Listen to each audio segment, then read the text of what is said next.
প্রথম প্রথম সবাই থাকবে, খুব ভিড় হবে চারপাশ, হাসি ঠাট্টা আড্ডা গল্প খোঁজ খবর, গুড মর্নিং গুড নাইট ইত্যাদি। সারাদিন কথা হবে, দুর্বলতা শোনা হবে, উইকেন্ডে দেখা হবে, ঝিমঝিমে নেশা হবে।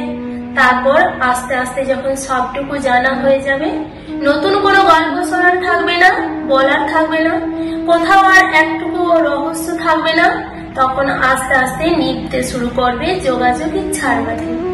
আর কথা হবে না, গল্প হবে না, no good morning no good night. মাস কেটে যাবে, তারপর বছর। চ্যাট বক্সে তাদের নামের পাশে সবুজ আলোটা আগের মতো জ্বলবে নিভবে। আমরা দেখবো তবুও আগের মতো তাদের সেই আর জ্বলা আর নেভার মাঝের যে সময়টার শরিক হতে যাব না। প্রথম প্রথম অনেকে থাকে, ধীরে ধীরে ভিড় ফাঁকা হয়, পড়ে থাকে হাতে গোনা কয়েকজন, যারা আমাদের সমস্ত রহস্য উন্মোচনের পরেও সমান আগ্রহ নিয়ে পাশে থেকেছে। সকালে গুড মর্নিং না পেলে দুশ্চিন্তা করে, রাতে ঘুমানোর সময় গুড নাইটটা পেলে শান্তিতে ঘুমোই।